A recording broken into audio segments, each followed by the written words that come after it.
Unajua, Wakenya wengi wamekuwa wakiongelea President Moi kama professor of politics, and some of them wamekuwa wakisema kwamba President Uhuru Kenyatta was the chess master, the political chess master. Lakini kuna kitu nataka tufikirie. Can you imagine that as early as 2022, just less than 1 month before he was sworn in, President William Ruto already ashatengeneza njia yake ya 2027. He has just been proactive enough na amepanga kazi yake mpaka vile by the time tunafika 2027 hakuna kichwa itakuwa juu ya kucompete na yeye, and the only person who will be up to compete with him will be too weak that he will win with over 70%. Now, I know kuna watu wengi wataongea mambo mingi kuhusu hii analysis, but I want you to watch this video till the end. And then by the end of it all, you will decide it yourself. Wamatusi mkuje kwa comments, wa kuagree mkuje kwa likes. Lakini la muhimu nyinyi wote, na kuomba wewe kama una watch hii video, just subscribe to Kim Explains. Now, cabinet ilinemiwa jana. And there's a lot of speculations that President Ruto did the best cabinet ever from the history of Kenya. There are other speculations from those who hate him. Wanasema kwamba hii cabinet is not inclusive enough. Sijui haijafanya nini, kuna mambo mingi. Lakini mimi nasema it was a pathway for President Ruto's re-election in 2027. How? First, for you to win in any election, it is a game of numbers. A game of numbers that the best of the best has to outdo the competitors. And now, President William Ruto has already eliminated all his competitors possible for 2027 election. And assuming that Raila Odinga will not be in the ballot, the only stiff competitor there will be Kalonzo Musyoka, because no other politician will be any visible or will be any influential enough to claim competition to President William Ruto. How? We start with the Prime Minister himself, Musalia Mudavadi. One of the things that killed Raila Odinga's presidency or candidacy in 2022 is because of the handshake. Simply because Raila Odinga was identified with the failures of Jubilee.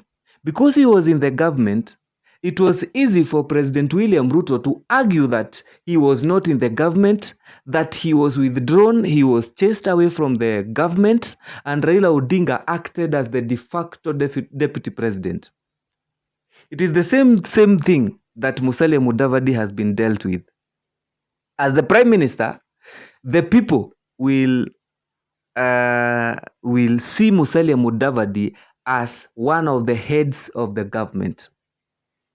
And you see, for Musalia Mudavadi to be competitive enough in 2027, then it means he must beat the legacy and the track record of William Ruto by identifying and showing negatively what William Ruto has been doing in the government.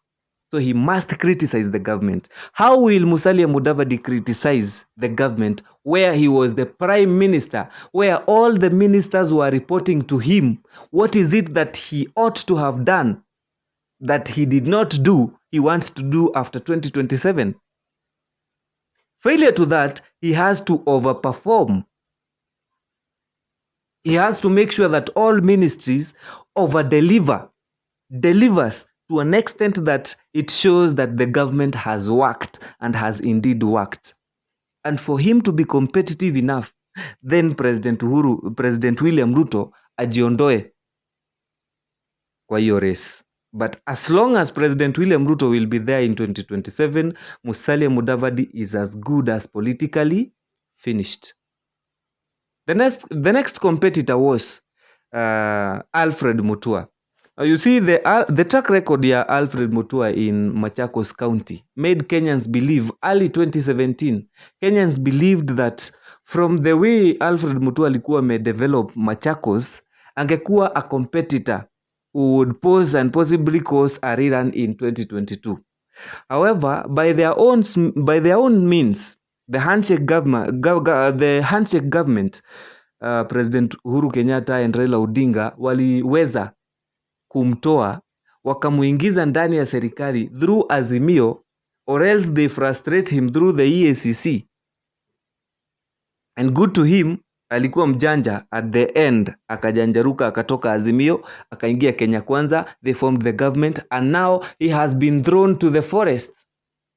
How? People think that amefanywa vizuri, atatembea kwa nchi nyingi, but one of the ways that the government used to kill Ababu na Mwamba could pose a very big competition to Moses Wetangula, Musalia Mudavadi, and Raila Odinga in Nyanza and Western politics, because he was a young Kenyan, he was still vibrant, and he had this blood that could claim the persuasion and the kingpinness of the Western nation. What did the government do? Ilimtupa kwa Ministry of Foreign Affairs. So you are no longer focusing on your people. So you are no longer focusing on how to bring a group of votes in your favor. You are focusing on the external affairs of the country, where nobody can see you, nobody can hear you. Back then alikuwa na post kwa Twitter ama kwa Facebook, watu wanamsikiza, but now akipost inapata likes 10, inabidi aripost tena watu wa realize, anapata 15, ikienda sana unapata imeenda mpaka 100. It was finished.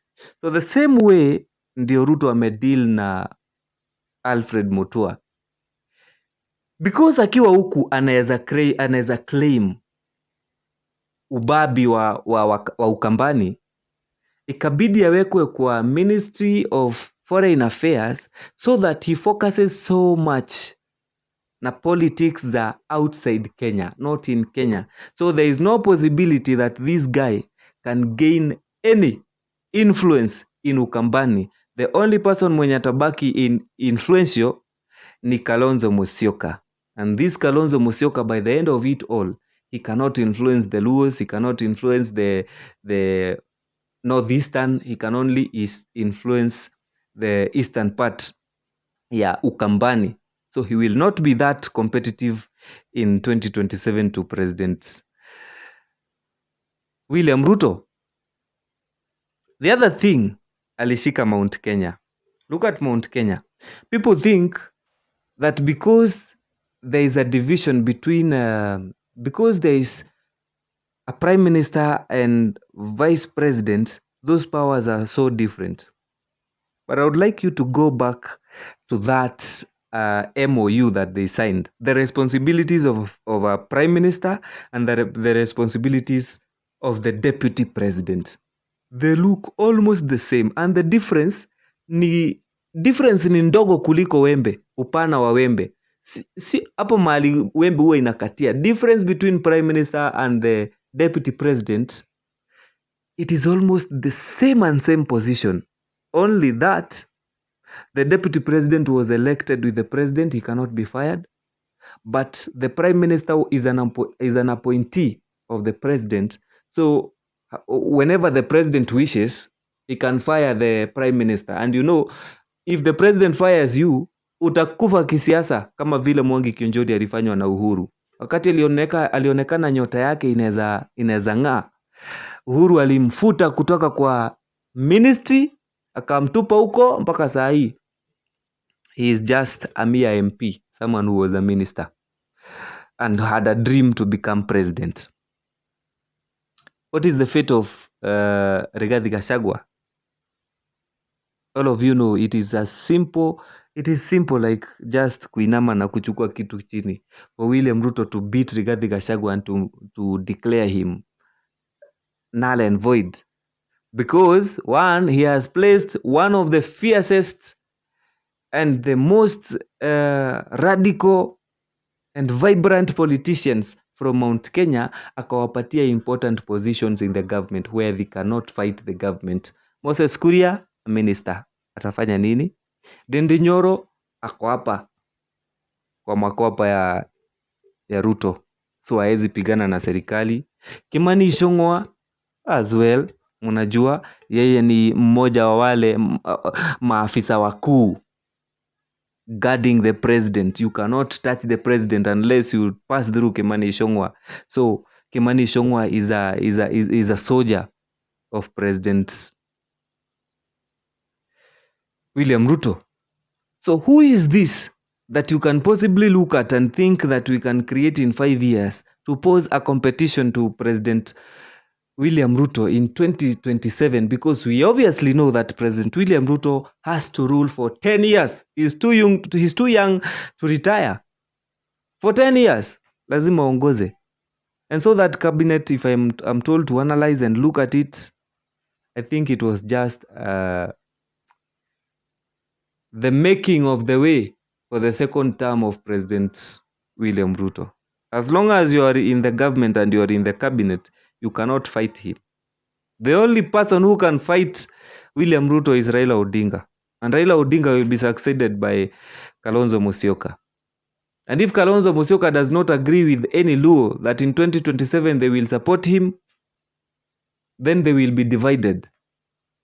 And that means William Ruto will have a whole block of the Mount Kenya, the Kalenjins, the Luyas, the Northeasterns, because Duale is now a minister. So all the kikapu yote ya Waria ama ya Muslims wa Ruto hivi. So 2027 is as well decided. Itabidi tuzoee. Thank you. Have a nice time.